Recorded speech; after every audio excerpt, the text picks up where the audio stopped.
Welcome to Tech Talk Tuesday. I'm your host, Carla, and with me is my fellow co-host and CMT, David Blake. It's Monday, November 11th, 2024, and we've taken a few weeks off, but I'm happy to be back and have you back, David, as we have a lot of things to talk about. There's been many things happening in the stock market, and we talk about them mostly from a technical analysis perspective.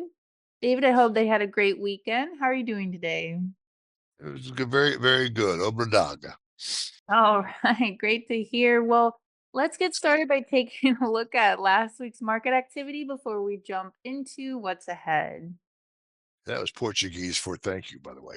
Oh, okay. Okay. Noted. Well, you had a kind of a cautious start to the week last week. We were kind of waiting to see what was going to happen with the presidential election. And we also had the November FOMC meeting, which came up on Wednesday and Thursday, so they put it off a day because of the election. And once those began to hit, the market just took off. We went to new highs. The S&P 500 coasted into the weekend. It turned in its best weekly performance in a year. Republicans swept the election. The Federal Reserve trimmed interest rates by a quarter point. The small cap Russell 2000 had its best week since 2020. With Trump's deregulations and all the things that he plans to do, that's good for small caps, banking stocks. I think we'll see a little bump in defense stocks like Lockheed Martin and RTX and that kind of thing. And then that one day we had on Wednesday with the Dow Jones, with the uncertainty of the election in the rearview mirror, and of course, the market hates uncertainty. Dow Jones actually had its fourth largest one-day point gain ever, gained 1,508 points. That was 3.57%.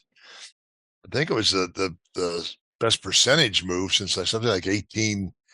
Somebody said 1890 or 1895, something like that. So, investors applauded the Republican win, the deregulation of that kind of thing, and you have a lot of money coming in from the sidelines. We'll see how long this Trump bump lasts, but right now we're still continuing on. Even today here on Monday, we have S&P 500 and Dow making new highs. Part of that is today is because for Veterans Day, the bond market's closed, so it doesn't really have any. The stocks don't have anything really to trade off of except until tomorrow. So we're just getting more buying going on in some of these areas. Finally, we had 10-year Treasury. It actually bumped up a little bit on Wednesday or Thursday. Then it kind of settled down again around 4.30. And that's up from 3.6 back in September for the election. So we've had quite a turnaround in yields, which I had thought was going to be 4.25, 4.30, but it looks to me now like probably we're okay unless yields get above 4.5%. At that point, you got to look at the valuations on the indexes versus what the non-risk return on bonds as a point where you may see money stay on the sidelines again. So we'll kind of keep an eye on that tomorrow, see how that opens up. 2-year T-bill landed at 4.25 last week, so we'll keep an eye on those.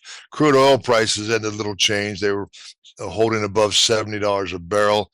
I think they're a little bit lower today again. They may be breaking that $70 barrel price range. We'll have to see about that. And then surprisingly, we had a pretty big one-day sell-off in gold after the election. That bumped up a little bit right now, but gold doesn't look as attractive right now for different reasons. But I had some mining stocks and I got rid of them last week, so I'm going to sit on the sideline and wait to see how some of these gold and silver prices settle in here. Finally, after that, like I said, we had new highs in the Dow Jones and the S&P 500, the NYSE, the NASDAQ 100, and that snapped a 2-week losing streak for the Dow and the S&P 500. And like I said, we had the big move in the small cap Russell 2000. And I think that's really up again today. I think we're going to see the small cap. We talked about that rotation, the small caps earlier, in the year. I think that has continued here. It had a little lull there for a while, September, but now it looks like we've got a pretty big week in them right now. Okay, and how is the technical condition of the market doing? So the technical condition of the market did improve last week with the indexes jumping to new highs. We've regained some upside momentum. Indicators are back in bullish ground. Momentum measured by the 14-day RSI, it's positive and gaining strength. On Friday, we were only in the high 60s on most of these momentum indicators, like the 14-day RSI. So we weren't overbought quite yet. We also had the MarketEdge S&P short range oscillator, the SRO. It was around 3.16%, so it's getting close to being overbought. I would imagine today we'll probably see something going up in the 4.5 range, something like that. Over 4 or 5, you start to see maybe a little bit of slowdown, upside momentum. It isn't until we get up to around 7 when you really start to see some people say, "Oh, that's good enough for right now. I'm going to take some money off the table." So you can keep your eye on that. You'll get the weekly SRO on the MarketEdge homepage for free. If you want to watch it daily, of course, you can subscribe to it off of our site there. So you mentioned a little bit about the Russell 2000. How are the other secondary indexes looking? We also had the secondary indexes, which market technicians like to see outperform the major indexes. And we had that includes the Russell 2000, the transports, and the semiconductor index. And they all outperformed major averages last week. So that looks good going forward. We also saw this move higher last week, confirmed by volume. A lot of times, one of the things we look for is that negative divergence. If you see the market going up to new highs like this, and all of a sudden you look at the volume and it's actually going down, and that's a negative divergence, and it doesn't confirm the move higher. But we had the volume on up days last week was much higher than what we had seen over the last couple of weeks. In fact, I think the NASDAQ on Thursday, well, actually, on Tuesday, Wednesday, Thursday, Friday, it was all up over 7 billion shares. And that was the highest we've seen since, going back, let's see, almost for the year, just about on Thursday. And that's normally what you'll see on an option expiration day, and it was even higher than that. So we did get confirmation of the move higher by the volume. Also, I mentioned in the letter, we saw the NASDAQ put up 667 new highs on Wednesday. That was the most number of new highs since February 8th of 2021 when it recorded 706. So that again shows you broad accumulation of these stocks, a lot of them pushing the new highs. That's something you also want to see when the market's moving higher. The NYSE advanced decline line looks like it should make a new all-time high today. And we consider that a sign of that's a kind of a leading indicator. A lot of these indicators, are kind of trend following. AD line is actually a leading indicator, because when you see that just shows you that more stocks are advancing and declining, and that's something that also confirms movement in the market. So that was good. And how are we looking for investor sentiment? It's still a little bit too bullish, but it's not overly exuberant. There were times here in the summer where you started having hedge funds going on margin. We haven't seen that. We also saw the percentage of bullish investment advisors jump up in the 60s. Not to that yet. We're in here around 56, 55.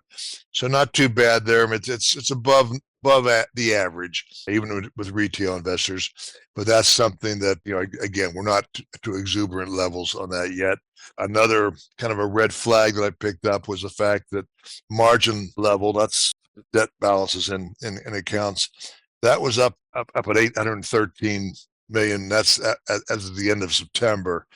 That's a little bit slightly higher than we had in July, but that was the highest since February of 2022. So when you get these high margin levels, that's kind of a red flag that you want to pay attention to, because if something happens where you get a quick jolt in the market where you start to have, where it has to drop down, say if somebody dropped the bomb or something, then you would get margin calls, and all of a sudden that induces more selling into the market. It can exacerbate the selling pressure and cause a lot of people to start selling stocks on margin. So just kind of want to be aware of that. We'll see what it looks like at the end of October here in another couple of weeks and see how that goes. Other than that, that's kind of it. Like I said, the bond market was closed today. Wednesday of this week, we get the CPI. Right at this point, we're looking for a little tick higher to around 2.5% year over year. That compares to 2.4% in September. And then on Thursday, we'll get the producer price index. They're looking at that, I think, for about a 2.3% rise year over year. And that's compared to a rise of 1.8% in September. So that's probably going to maybe stall this little run a little bit because all of a sudden you get this uptick in inflation, and with rates already high, then you'll start getting this conversation about does that take December off the table or not? We'll have to see about that. And then of course we still have the earnings season rolling out this week. We get, I think starting tomorrow, we have Home Depot and we have Shopify, we have Cisco, we have, what else is coming out this week? Occidental Petroleum, Disney, Applied Materials. So a couple of heavyweights in there. I think you want to pay attention to Home Depot's earnings. They could be good because of all the hurricanes, that type of thing. And then on Friday, finally, we get October retail sales numbers. Make sure that the consumer is still holding up this economy. That would be good if we get a nice strong number again on that. That would mean that, since we're entering a kind of a seasonally strong period for the market, you don't want to see the consumer start to drop off. Then again, if it does just a little bit, perhaps that's just a little glitch until we start moving into December so they can start to pick up the spending again.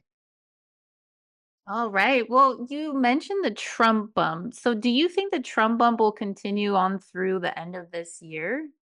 Well, kind of, yeah. I do think the stock market can hold on to these gains that we see right now, and there's a couple different reasons for that. One of the big ones right now is you don't want to see a lot. You're not going to get a lot of selling and tax selling in this market at this stage. Number one, if you've got some profits, and we've had a heck of a year, a lot of times when you see a market that's up 20% or whatever, you will get some funds taking profits just because they don't want to have something happen the last couple of weeks and all of a sudden they go from a 22% gain for the year down to like a 18 or 15. But the prospect of lower capital gains taxes with the Trump presidency should keep some people on the sidelines and keep them in the market a little bit longer than they normally would. So that can keep things going for a while.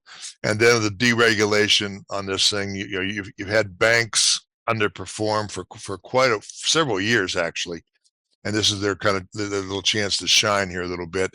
Now, they've already had a pretty good bump, which a lot of stuff has already had, like the small caps, stuff like that. But the main thing is we don't know quite how tariffs are going to affect the economy until after the first of the year. So I mean, it's not going to keep at this same pace going further, but I don't think you're in risk of seeing a 10% pullback in the market between now and the end of the year. Remember, this is still November is still, I think, the strongest month of the year for the stock market.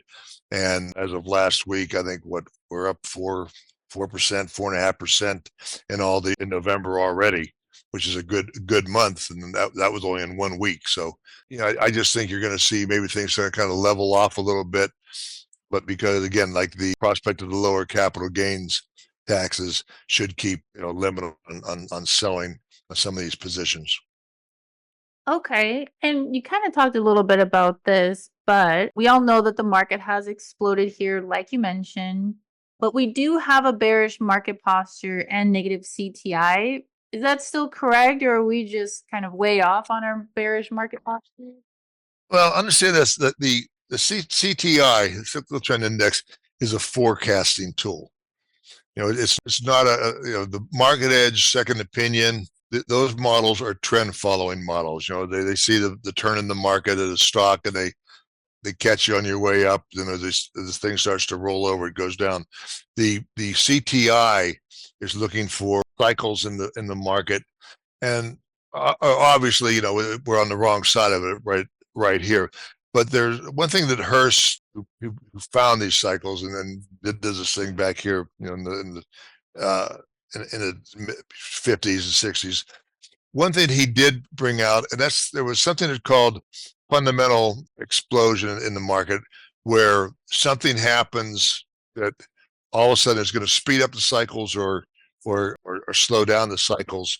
Like with the pandemic, I mean, there could be an argument that long-term cycles actually ended in 2018. The market was off to a pretty good start. It was making new highs in January or so before the pandemic really started to go, and then we took that big dip, but then it recovered, within 6 weeks or something like that, and that could be looked at as a fundamental explosion from the Hearst, where it interrupted the whole cycles thing. They all had to be reset at that point. So I kind of consider that possibly the red wave that we've had with the Trump presidency could almost be looked at like that. You get one of the fourth largest one-day point gain ever in the Dow Jones. That obviously it was not a regular occurrence. It was caused by something, and that was the election. And so what will be happening over the next couple weeks? I could have gone to a neutral stance this last Friday, at least, just to see how long this thing is going to hold. But we don't like this. We're not going to switch those things back and forth on a weekly basis. That's not how they're supposed to work. So what will happen? We'll leave this in here until I can see where I think that did the election accelerate the cycles and extend them, or did it cut this? In some of the previous cycles that we were looking for to bottom, did it cut them short? And now they should have been reset again like a week ago. That will take a week or two. It's manipulating the CTI and figuring out is more of an art form than an exact science, because you're always looking at them and you're always going back and saying, okay, well, was that the real bottom, for the 18-week cycle? Was that the bottom for the 36-week cycle or the 18-month cycle? Things like that. And you have to keep, sometimes you'll keep adjusting them. And if you think you're going to get them right all the time, you're wrong. Now we can go a couple of years and be right on them all the time, and that's great. But if it was just something that you just put in there and held in place, we'd all be millionaires and the market and on our islands right now. But as of right now, we'll keep an eye on this. My actual stance would be more neutral at this point. I don't know how much we got this big bounce, and we'll just have to kind of see whether we just kind of churn sideways and with an upward bias through here for the next couple of weeks to the end of the year, or what happens. So at this point, yes, we have some work to do on those, and they'll get reset. And of course, we'll talk about that before we do it. Yeah, it's funny. You mentioned the billionaire island. Actually my problem is I'm trying to figure out where exactly I want my billionaire island to be. I'm still, planning just in case, and if I'm going to actually bring someone with me, or if I'm just going to go there with my dog and hang out by myself. Just kidding. Not really, but anyway, well, you know what? We actually are running out of time, David, but we do thank you for all the helpful information so that we can all keep an eye on things to look out moving forward. But is there anything else you'd like to add before we end this week's Tech Talk Tuesday? No, the main things, again, just keep your eye on the CPI on Wednesday, PPI on Thursday, and then retail sales on Friday. Those are the three big announcements this week that could shake the market up a little bit. And you don't want to see, although they're expecting a little bit of an uptick in inflation, if it's only like 1/10 of a percentage off or something like that, I don't think you'll see a big reaction. If it comes in, like say the CPI comes in at, like, say 2.7% year over year instead of 2.4, 2.5, then you're probably going to see a little bit more of a reaction. But I gave you some numbers to watch on those, so we'll go from there. All right. Well, I think that wraps up this week's episode of Tech Talk Tuesday. We want to thank you to all of our listeners, and we will catch you guys again next week.